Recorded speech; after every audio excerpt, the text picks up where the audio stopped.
what will come up is the login screen for you to use. You should be given a username and password initially. Once you're on the system, you will be able to change that password to anything you like. Typically, the username will be first initial, last name, so you'll type that in the username and then type either the password you were given or what you changed it to, and then you will click Login or just press the Enter key. This takes you to the main opening page in the main menu. You'll notice at the top you'll see the current date and your login name, as well as the spot where you can log off of the system. Then in the drop-downs you'll see the current school year, the student's name, and the trimester. So you can select once you get into the year prior trimesters. It should default to the current trimester though.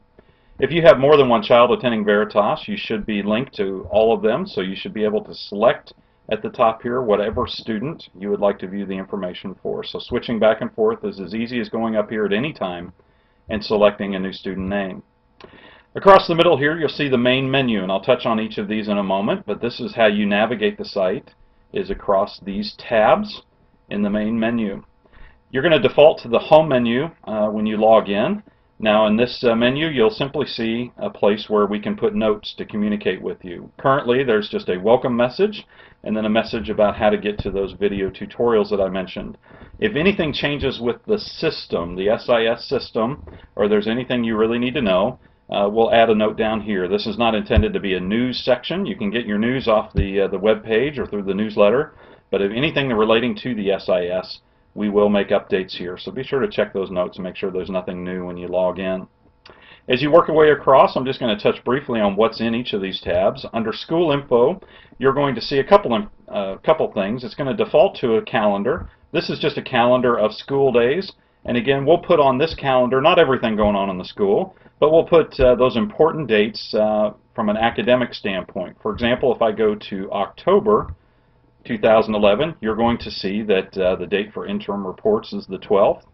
If we go to November, you're going to be able to see that the term, the first trimester, ends on November 18th, and you should expect grades for the teachers to be due on the 28th, and you will see report cards by the end of the month. So if you ever have questions, this is where to come. School information as well is just the basic information about the school, contact information, and any other critical information about the school itself. Under students, you will see information about your student. If there is anything that is incorrect on any of these tabs, you can notify the school office for those changes. Under My Info, you're going to see general info, your name and username and login information. This is where you would come to change your password. You'd simply click on the concealed password here, type your new password, and click the Save button, and you should be good to go with a new password. Under Scheduling, you'll be able to see the schedule for your students. So you can see we have Katie selected here.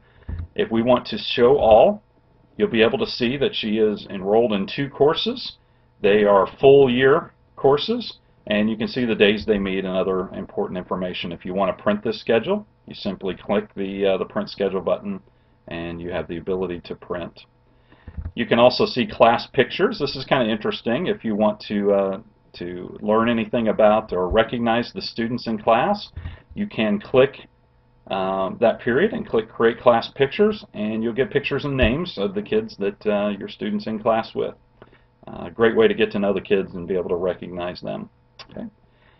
The thing you're probably most interested in is grades, and we'll have another video that goes into detail here, but this allows you to log in and actually see the grade books for your students.